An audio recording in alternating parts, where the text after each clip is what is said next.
ಈಗ ನೋಡ್ರಿ, ನಾವು ಇವತ್ತಿನ ದಿವಸ ಒಕ್ಕಲ್ತನ ಮಾಡ್ತಾಯಿದ್ದೇವೆ, ಎಷ್ಟು ಸಂಕಷ್ಟದೊಳಗಿದ್ದೀವಿ. ಉಳ್ಳಾಗಡ್ಡಿ ಚೀಲಕ್ಕೆ 40 ರೂಪಾಯಿ ಐತೆ ರೀ ಕಿಮ್ಮತ್ತು. ಹೋದ ವಾರದಾಗ 50 ಕಿಲೋದ ಪಿಶ್ವಿಗೆ 40 ರೂಪಾಯಿ ಕಿಮ್ಮತ್ತು. ಮೊದಲ ಕಷ್ಟಪಟ್ಟು ನಾವು ರೈತರು ಬೆಳಿಬೇಕು. ಬೆಳೆದದ್ದನ್ನು ಹಿಂಗೆ ಕೌಡಿ ಕಿಮ್ಮತ್ತಿಗೆ ಮಾರಿ ಬರಬೇಕು. ಹೆಂಗೆ ರೈತ ಬದುಕೋದು ಹೆಂಗೆ? ರೈತಗೇನು ಯಾವರ ಪಗಾರ ಅದಾವಂತೀವ ಸರ್ಕಾರದ್ದು? ಏನು ಕೊಟ್ಟಾರ ಸರ್ಕಾರದವರು? ಕೊಟ್ಟಾರ ಒಂದು ಜರ ವರ್ಷಕ್ಕೆ 6,000, ಒಂದು 6,000, 12,000 ರೂಪಾಯಿ. ತಿಂಗಳಿಗೆ 1,000 ತಂಬಾಕಕ್ಕಾರ ಸಾಲ್ತವನ ಹೋಗು. ಹೆಚ್ಚಿಗೆ ಕೊಡ್ಬೇಕಾರೆ ಇಂದಿಲ್ಲ ನಾಳೆ ಕೊಟ್ಟಾರ ಮುಂದೆ ಯಾರಿಗೆ ಅನ್ನಿಸ್ತೈತೆ ಅವ್ರಿಗೆ? ರೈತಿಗೆ ಏನೈತ್ರಿ? ನಾವು ಏನು ನೌಕರಿ ಮಾಡೋರು ಅದೀವಲ್ಲ, ರಜಾದ ಮ್ಯಾಗ ಹೋದ್ರೂ ಸಹಿತ ರಜಾದ ದಿವಸ ಪಗಾರ ಸಿಗ್ತೈತಿ. ರೈತ ರಜಾದ ಮ್ಯಾಗ ಹೋದ್ರೆ ಏನು ಸಿಗ್ತೈತಿ? ಏನೂ ಇಲ್ಲ. ರೈತನ ಕೇಳೋರ ಯಾರೂ ಇಲ್ಲ. ಸೀಮೆಯೊಳಗೆ ಯುದ್ಧ ನಡೆದಿದ್ದರೂ ಸಹಿತ, ನಾನು ಪಂಜಾಬ್ಗೆ ಹೋಗಿದ್ದೆ, ಯುದ್ಧ ನಡೆದಿತ್ತು. ಹೊಲ್ದಾಗ ಕೆಲಸ ಮಾಡಕತ್ತಿದ್ದ ರೈತ ಮಗ್ಗಲು ಹಂಗೆ ಬಂದು ಗುಂಡು ಬೀಳ್ತಿದ್ದು, ಅಂಥದ್ರಾಗ ಕೆಲಸ ಮಾಡ್ತಿದ್ದ. ಕೋವಿಡ್ದೊಳಗೆ ಎಲ್ಲರೂ ದೊಡ್ಡ ದೊಡ್ಡ ಮಂದಿ ಎಲ್ಲ ಮನೆ ಸೇರಿದ್ರು. ಇಡೀ ಊರು ಮಂದಿನೇ ಮನೆ ಸೇರಿ, ಶಹರದವರೆಲ್ಲ ಬಂದು ಊರು ಸೇರಿದರು, ಊರಾನವ್ರು ಮನೆ ಸೇರಿದರು. ರೈತ ಹೊಲ್ದಾಗಿದ್ದ, ರೈತ ಹೊಲ್ದಾಗಿದ್ದ. ಅವ ದುಡಿತಿದ್ದ, ಅವ ದುಡ್ದ, ಕಾಳು ಬೆಳೆದ ಅಂತ ಎಲ್ಲರೂ ತಿಂದರು. ಇರಲಿಲ್ಲ ಅಂದ್ರೆ ಕೋವಿಡ್ಡ ತಿನ್ಬೇಕಾಕೈತೆ, ಮತ್ತೇನೂ ತಿನ್ನಕ್ಕೆ ಸಿಗ್ತಿದ್ದಿಲ್ಲ. ಆ ರೈತಗೆ ಆ ಕಾಲದಲ್ಲಿಯೂ ಸಹಿತ ಬಸವಣ್ಣವರು ಬಹುದೊಡ್ಡ ಬೆಲೆಯನ್ನು ಕೊಟ್ಟಿದ್ದರು. ಇವತ್ತು ಕೊಡಬೇಕು ನಾವು. ನಮ್ಮ ರೈತ ಇವತ್ತು ಭಾಳ ಸಂಕಷ್ಟದೊಳಗದಾನ. ರೈತ ಯಾಕೆ ಸಂಕಷ್ಟದಾಗದಾನ ಅಂದ್ರೆ ಅವನ ಖರ್ಚು ಹೆಚ್ಚಾಗಕತ್ತೈತಿ, ಆದಾಯ ಕಡಿಮೆ ಆಗಾಕತ್ತೈತಿ. ಖರ್ಚು ಹೆಂಗೆ ಕಡಿಮೆ ಮಾಡಬೇಕು ಅಂದ್ರೆ ಗೊಬ್ಬರ ಖರ್ಚು ಹೆಚ್ಚಾಗಕತ್ತೈತಿ, ಬೀಜದ ಖರ್ಚು ಹೆಚ್ಚಾಗಕತ್ತೈತಿ, ಔಷಧ ಖರ್ಚು ಹೆಚ್ಚಾಗಕತ್ತೈತಿ, ಉಳುಮೆ ಖರ್ಚು ಹೆಚ್ಚಾಗಕತ್ತೈತಿ, ನೀರಿನ ಲೈಟ್ ಬಿಲ್ಲಿನ ಖರ್ಚು ಹೆಚ್ಚಾಗಕತ್ತೈತಿ, ಇವನ್ ಸೈಕಲ್ ಮೋಟ್ರ್ ಪಟ್ಪಟ್ಟಿ ಖರ್ಚು ಹೆಚ್ಚಾಗಕತ್ತೈತಿ, ಟ್ಯಾಕ್ಟ್ರಿ ಎಣ್ಣೆ ತುಟ್ಟಿ ಆಗಾಕತ್ತೈತಿ.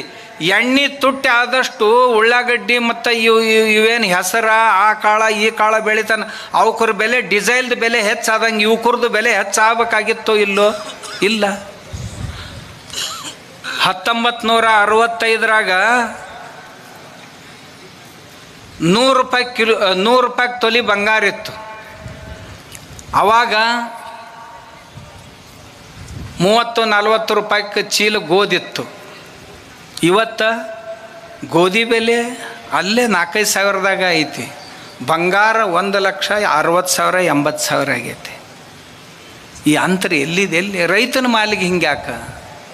ಮತ್ತು ಖರೀದಿ ಮಾಡೋರು ನೀವೇನಿಲ್ಲಿ ಕುಂತಿರಲ್ಲ, ಯಾರ ಖರೀದಿ ಮಾಡೋರು ಇದ್ರಂದ್ರೆ ಡಿಸೈಲ್ ತೊಗೊಳಕ್ಕೆ ಹೆಚ್ಚಾಕಾತು ಅನ್ನಂಗಿಲ್ಲ, ಚಪ್ಪಲ್ ತೊಗೊಳಕ್ಕೆ ಹೆಚ್ಚಾಕಾತು ಅನ್ನಂಗಿಲ್ಲ, ಬಟ್ಟೆ ಖರೀದಿ ಮಾಡಾಗ ರೊಕ್ಕ ಯಾಕೆ ಹೆಚ್ಚ ಅನ್ನಂಗಿಲ್ಲ.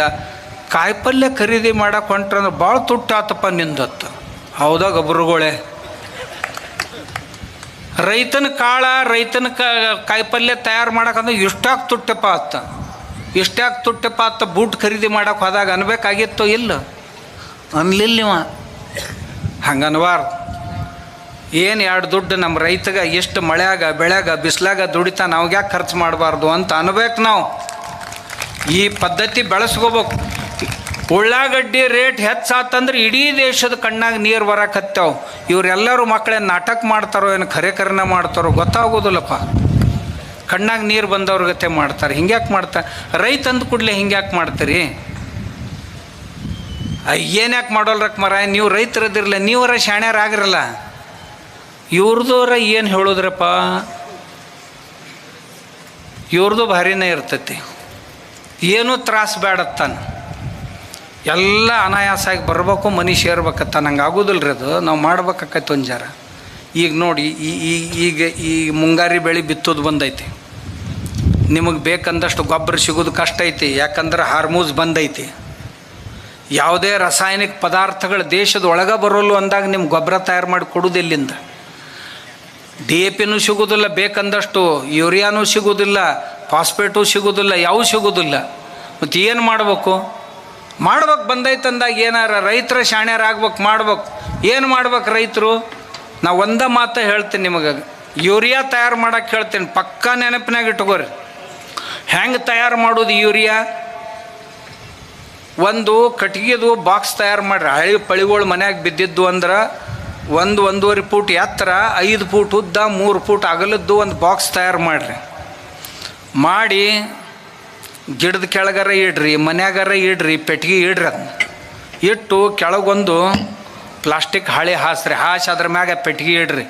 ಇಟ್ಟು ಒಡ್ನಾನ ಮಣ್ಣು ತಂದು ತುಂಬ್ರಿ. ಅದ್ರಾಗ ಸಣ್ಣನ ಮಣ್ಣು ತುಂಬಿ ಮೊದಲನೇ ದಿವಸ 30 ಲೀಟ್ರ್ ಗೋಮೂತ್ರ.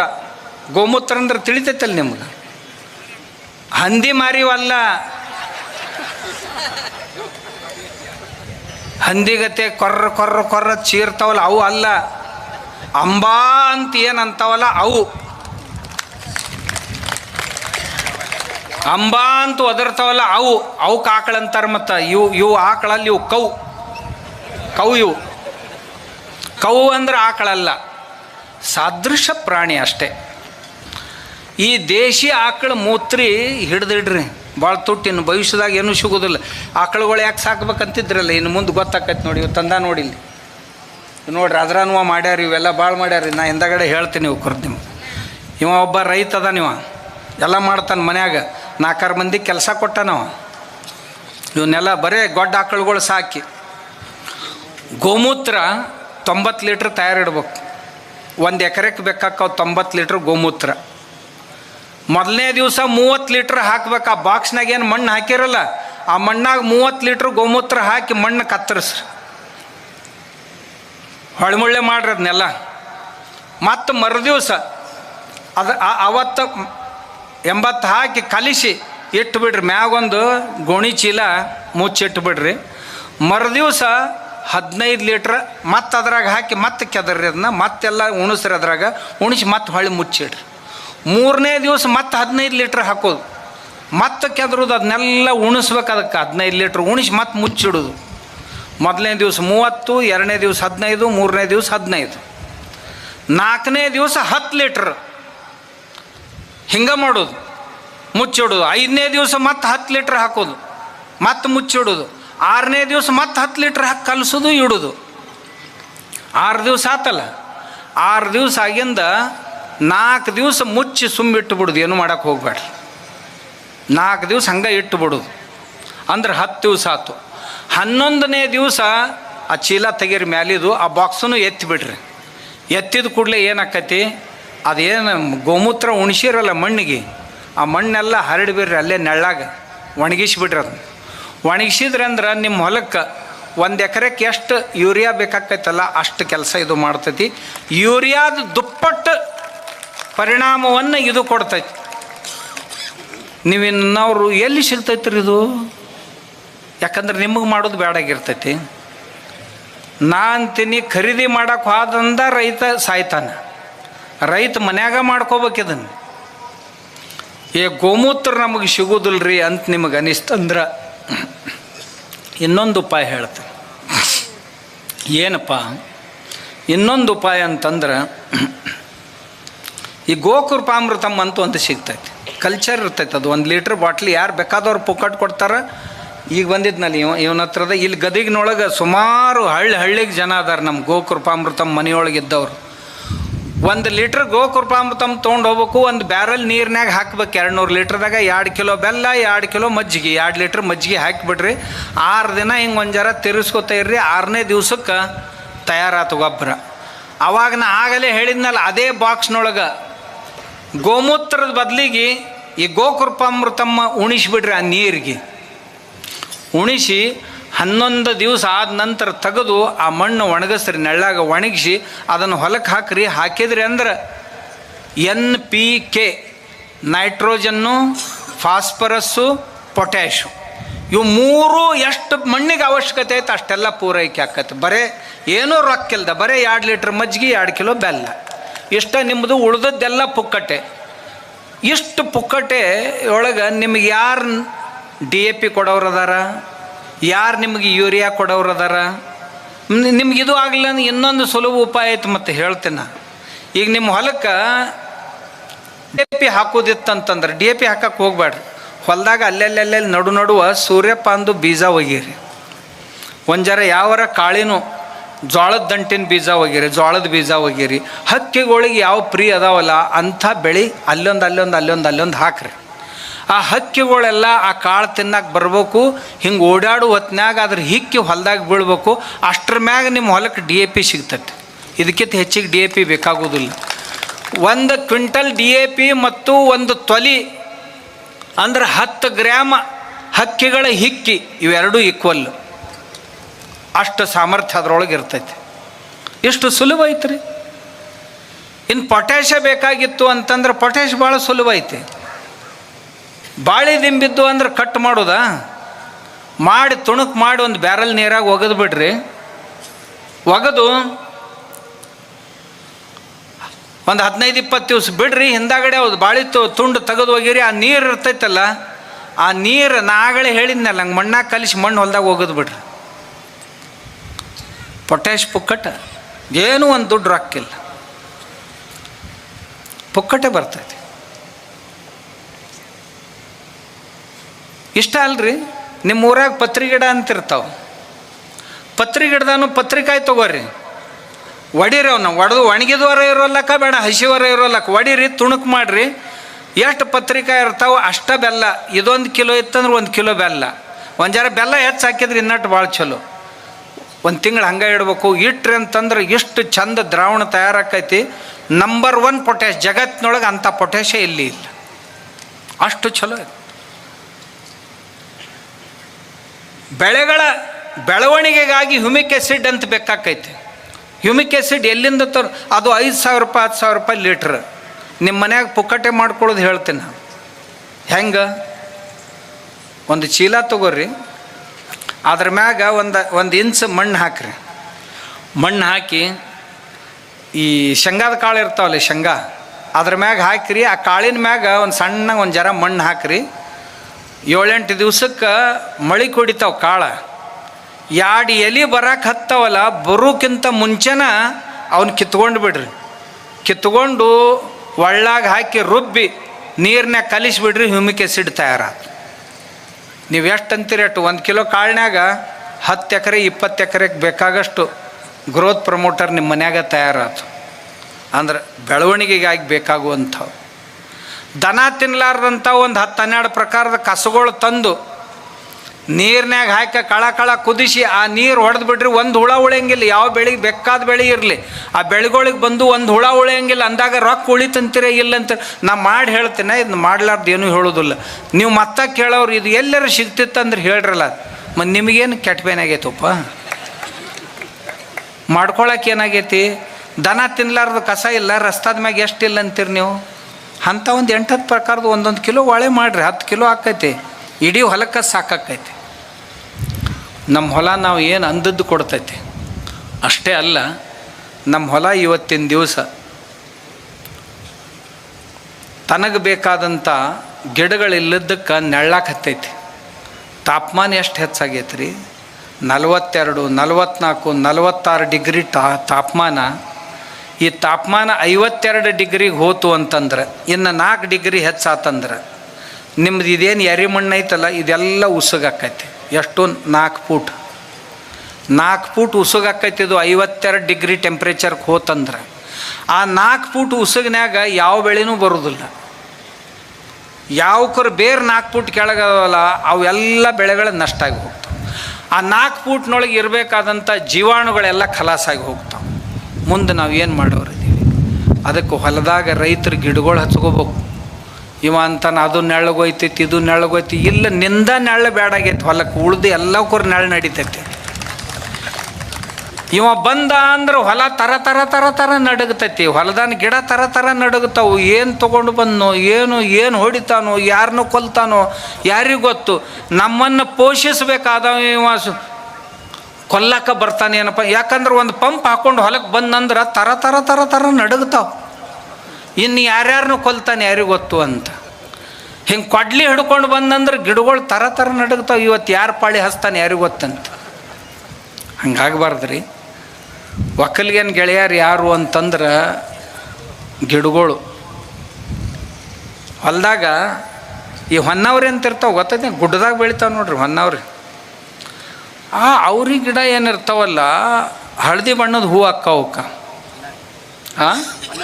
ಹೊನ್ನರಿಕೆ ಅಂತಾರೆ. ಹೊನ್ನರಿಕೆ ಗಿಡ ನೋಡಕ್ಕೆ ಗಿಡ ಅಷ್ಟ 2 ಫೂಟ 3 ಫೂಟ್ ಇಷ್ಟ ಇರ್ತೈತಿ ರೀ ಎತ್ತರ. ಅದ್ರ ಬೇರ 200 ಫೀಟ್ ಕೆಳಗಿರ್ತೈತಿ, 200 ಫೂಟ್ ಕೆಳಗೆ ಹೋಗಿರ್ತೈತಿ. ಮತ್ತು ಅದ್ರ ವಿಶೇಷ ಏನು ಅಂದ್ರೆ ಕಲ್ಲು ಗುಡ್ಡದಾಗ ಇರ್ತೈತೆ ಅದು. ಆ ಹೊನ್ನರಿಕೆ ಗಿಡದ ಬೇರೇನಿರ್ತಾವಲ್ಲ, ಬೇರಿನ ಮ್ಯಾಗಿರುವಂಥ ಜೀವಾಣುಗಳು, ಬ್ಯಾಕ್ಟೀರಿಯಾಗಳು ತಮ್ಮ ಬೆವರು ಬಿಟ್ಟು ಅಂತಂದ್ರೆ ಕಲ್ಲು ಸಿಡಿತೈತಿ. ಕಲ್ಲು ಸಿಡಿದು ಕಲ್ಲು ಇಬ್ಬಾಗ ಆಕೈತಿ, ಅವಾಗ ಅದ್ರ ಬೇರೆ ಕೆಳಗೆ ಹೊಕ್ಕೈತಿ. ಕಲ್ಲು ಒಡೆಯುವಂಥ ಸಾಮರ್ಥ್ಯ ಅದರ ಜೀವಾಣುಗಳು ಬಿಟ್ಟಂಥ ಬೆವರಿನ ಆ್ಯಸಿಡ್ನೊಳಗೈತದು. ಅವುಗಳನ್ನು ನಾವು ದಿಲ್ಲಿಗೆ ಉತ್ತರ ಪ್ರದೇಶಕ್ಕೆ ಹೋದಾಗ ನನಗೊಬ್ಬ ಸೈಂಟಿಸ್ಟ್ ಸಿಕ್ಕ. ಅವಂದ ಆ ಹೊನ್ನವ್ರು ಏನೈತಲ್ಲ ಅದ್ರ ಬೇರುಗಳನ್ನು ತೊಗೊಂಡು ಅದನ್ನೆಲ್ಲ ಸ್ವಚ್ಛ ನೀರಾಗಿ ತೊಳ್ಕೊಂಡು ಅದ್ರಾಗ ಒಂದಿಷ್ಟು ಮಜ್ಜಿಗೆ ಹಾಕಿ ಒಂದಿಷ್ಟು ಬೆಲ್ಲ ಹಾಕಿ ಅವುಗಳನ್ನ ಡೆವಲಪ್ ಮಾಡ್ತಿದ್ದ. ಯಾಕಂತ ಕೇಳಿದೆ, ಈ ಬ್ಯಾಕ್ಟೀರಿಯಾ ಡೆವಲಪ್ ಮಾಡಿ ಹೊಲದಾಗ ಹೊಡಿತೀನಿ ರೀ, ನಮ್ಮ ಬೆಳೆಗಳು ಬೇರಿನ ಮ್ಯಾಗ ಇದು ಕುಂತಂತಂದ್ರೆ ಬೇರುಗಳು ಸಹಿತ ಕೆಳಗಿಳಿದು ನೀರು ತೊಗೊಂಡು ಮ್ಯಾಗ ಬರ್ತಾವ್ರಿ ಅಂತ. ಎಂಥ ಬುದ್ಧಿವಂತರದಾರ ಜನ, ನಮ್ಗೆ ಯಾಕೆ ತಿಳಿಬಾರ್ದು? ಮತ್ತು ಹೇಳಿಂದರ ಮಾಡೋರು ಎಷ್ಟು ಮಂದಿ ಅದೇರಿ ಅಂತೀರಿ ಇದ್ರಾಗ? ನೀವೆಲ್ಲ ಕೇಳೋರ ಹೊರತು ಮಾಡೋರು ಯಾರು ಅಲ್ಲವೇ ಅಲ್ಲ. ನಾವು ಪುಣ್ಯಾತ್ಮರು ನಮ್ಮ ಹೊಲದಾಗ ಕನಿಷ್ಠ 1 ಎಕರೆಗೆ 25 ಗಿಡ ಹಚ್ಚವ. ನಮ್ಮ ಮಠದಾಗ ಬರ್ರಿ, ನಾ ಎಷ್ಟು ಗಿಡ ಹಚ್ಚೀನಿ ಅಂತಂದ್ರೆ ಕೊಲ್ಲಾಪುರ ಸಿಟಿ ಒಳಗೆ 42 ಡಿಗ್ರಿ ಟೆಂಪ್ರೇಚರ್ ಈ ವರ್ಷ. ನಮ್ಮ ಮಠದಾಗ 35 ಡಿಗ್ರಿ ದಾಟ್ಲೇ ಇಲ್ಲ. 7 ಡಿಗ್ರಿ ಟೆಂಪ್ರೇಚರ್ ಹೊರಗಿನಕ್ಕಿಂತಲೂ ನಮ್ಮ ಮಠದಾಗ ಕಡಿಮೆ ಇತ್ತು. ನಮ್ಮ ಮಠದಾಗ ಅಂದ್ರೆ ಅಷ್ಟೇ 300 ಎಕರೆದಾಗ, ಉಳಿದ ಕಡೆ ಎಲ್ಲ ಕಾವು. ಇದರ ಅರ್ಥ ಈ ಭೂಮಿಯನ್ನು ತಂಪಾಗಿಡಬೇಕಾಗಿತ್ತು ಅಂತಂದ್ರೆ ಗಿಡಗಳು ಬೇಕು. ಭೂಮಿ ತಂಪಿತ್ತಂದ್ರೆ ಭೂಮಿಯೊಳಗಿನ ಜೀವಾಣುಗಳು ಸುರಕ್ಷಿತ ಉಳಿತಾವೆ. ಭೂಮಿಯೊಳಗಿನ ಜೀವಾಣು ಸುರಕ್ಷಿತ ಇದ್ದು ಅಂದ್ರೆ ಬಿದ್ದ ಮಳೆ ಹೀರ್ಕೊಂಡು ಮಣ್ಣಿನೊಳಗೆ ನೀರನ್ನು ಹೀರ್ಕೊಂಡು ಕೆಳಗೆ ಕಳಿಸ್ತಾವು. ಮಳೆ ಸ್ವಲ್ಪ ಬಂದರೂ ಸಹಿತ ನಮ್ಮ ಬೆಳೆ ಪಾರಾಕ್ಕವು. ಈಗೇನಾಗೈತಿ, ಈ ರಾಸಾಯನಿಕ ಗೊಬ್ಬರ ಹಾಕಿ ಹಾಕಿ ಹಾಕಿ ಹಾಕಿ ನಮ್ಮ ಮಣ್ಣು ಕಾಂಪ್ಯಾಕ್ಟ್ ಆಗೈತಿ, ಹತ್ತಂಡೆ ಆಗೈತಿ. ಎಷ್ಟು ಮಳೆ ಬಿದ್ದರೂ ನೀರು ಓಡಿ ಹೊಕ್ಕೈತಿ, ಮಣ್ಣಾಗ ಒಟ್ಟ ಇಳಿದಿಲ್ಲ. ಹೀಗಾಗಿ ಮಳೆ ಕಡಿಮೆ ಆಯ್ತು ಅಂತಂದ್ರೆ ಬೆಳೆನೇ ಬರೋದಿಲ್ಲ. ಬೆಳೆ ಬರಬೇಕಾಗಿತ್ತು ಅಂತಂದ್ರೆ ಮಣ್ಣಿಗೆ ಒಂದು ಜರ ಸಗಣಿ ಗೊಬ್ಬರ ಅನ್ನೋದಕ್ಕಿಂತಲೂ ನಾ ಆಗಲೇ ಹೇಳಿದ್ನಲ್ಲ, ಇಂಥವುಗಳನ್ನು ಮಾಡಿ ಸ್ವಲ್ಪ ನಮ್ಮ ಎದುರೊಳಗೆ ಬಿಟ್ಟು ಭೂಮಿಗೆ ಅಂದ್ರೆ ನಮ್ಮ ಭೂಮಿಯೊಳಗೆ ಜೀವಾಣುಗಳು ಹೆಚ್ಚಾಗಿ ಭೂಮಿಯ ಫಲವತ್ತತೆ ಹೆಚ್ಚಾಗ್ತೈತಿ. ಆವಾಗ ಸ್ವಲ್ಪ ಮಳೆ ಬಂದರೂ ಸಹಿತ ಅಷ್ಟ್ರ ಮ್ಯಾಗ ನಮ್ಮ ಬೆಳೆ ಕಡಕಾಗ್ತಾವೆ. ಅದಕ್ಕೆ ಹೊಲದಾಗ ಗಿಡ ಹಚ್ಚಬೇಕು. ಮಣ್ಣಿನ ಫಲವತ್ತತೆಯನ್ನು ಹೆಚ್ಚು ಮಾಡೋಕ್ಕೆ ಮನ್ಯಾಗ 2 ಆಕಳ ಇಟ್ಕೋಬೇಕು. ಆಕಳ ಸಗಣಿ ಮೂತ್ರ ಅದರ ಜೀವಾಮೃತ ಗೋಕುಪಾಮೃತ ತಯಾರು ಮಾಡಿ ಮಣ್ಣಿನ ಮ್ಯಾಗ ಸಿಂಪಡಿಸ್ಬೇಕು. ಮಣ್ಣಿನ ಮ್ಯಾಗ ಬರೇ ಸ್ಪ್ರೇ ಮಾಡಿಬಿಡ್ರಿ ನೀವು. ಹಸಿ ಇದ್ದಾಗ ಮಣ್ಣಿನ ಒಳಗೆ ಇಳಿತಾವು. ಒಂದೊಂದು ಜೀವಾಣು ಕೋಟಿ ಜೀವಾಣುಗಳನ್ನು ತಯಾರು ಮಾಡ್ತೈತಿ. ಮಣ್ಣಂದ್ರೆ ಕಾಫಿ ಪುಡಿ ಆದಂಗೆ ಆಕೈತಿ. ಆವಾಗ ರೈತರು ಯಾರ ಮುಂದೆ ಕೈ ಒಡ್ಡುವಂಥ ಪ್ರಸಂಗ ಬರೋದಿಲ್ಲ. ನಾನು ನಮ್ಮ ಹೊಲದಾಗ ಇವನ್ನೆಲ್ಲ ಪ್ರಯೋಗ ಮಾಡೀನಿ. ನಮ್ಮಷ್ಟು ಸುಮಾರು ಮಣ್ಣು ನಿಮ್ಮ ಕಡೆ ಇಲ್ಲ. ನಮ್ಮಲ್ಲಿ ಮಳೆಗಾಲದಾಗ ಸಹಿತ ಮಳೆ ಬಿತ್ತಂದ್ರೆ 8 ದಿವಸ ಮಳೆ ಬರಲಿಲ್ಲ ಅಂತಂದ್ರೆ ಬಿರುಕು ಬಿಡಕ್ಕೆ ಶುರು ಆಕೈತಿ ಅಂಥ ಮಣ್ಣು. ಯಾಕಂದ್ರೆ ಮಣ್ಣಾಗ ನಾ ಏನು ಹಾಕ್ತೇನಲ್ಲ ಮಳೆ ಬಿದ್ದೆಲ್ಲ ಬಸ್ಕೊಂಡ ಹೊಕ್ಕೈತಿ. ಆದರೂ ನಮ್ಮ ಹೊಲದೊಳಗೆ ಮಣ್ಣಿನೊಳಗೆ 2% ಸಾಯಿಲ್ ಕಾರ್ಬನ್ ಐತಿ, ಸಾವಯವ ಇಂಗಾಲ. ನಿಮ್ಮ ಹೊಲದೊಳಗೆ 0.2% ಐತಿ. ನಮ್ಮ ಹೊಲದಾಗ ನಾ 2% ಪೂರ ಇಟ್ಟೀನಿ. ಇಷ್ಟೆಲ್ಲ ಮಾಡಿದ್ರೆ ನಿಮಗೂ ಆಕೈತಿ ನಮಗೂ ಆಕೈತಿ ಅಂತ. ಇದ್ರ ಸಲುವಾಗಿ ಆಕಳುಗಳ್ನ ಒಂದು ಜರ ಸಾಕಬೇಕು. ಅದ್ರ ಮೊಸರು ಮಜ್ಜಿಗೆ ಹೈನ ಪೈನ ಒಂದು ಜರ ಮಕ್ಕಳಿಗೆ ಉಣ್ಣಾಕೆ ಹಾಕ್ಬೇಕ್ರಿ. ಅಂದ್ರೆ ದವಾಖಾನೆ ಖರ್ಚು ಕಡಿಮೆ ಆಕೈತಿ. ಈಗ ನಾವು ಮಾಡಿದ್ದೆಲ್ಲ ದವಾಖಾನೆಗೆ ಭಾಳ ಹೊಕ್ಕಿರ್ತೈತಿ, ಔಷಧಕ್ಕೆ ಭಾಳ ಹೊಕ್ಕೈತಿ. ಇದನ್ನು ಉಳ್ಸಾಕಾಕೈತಿ.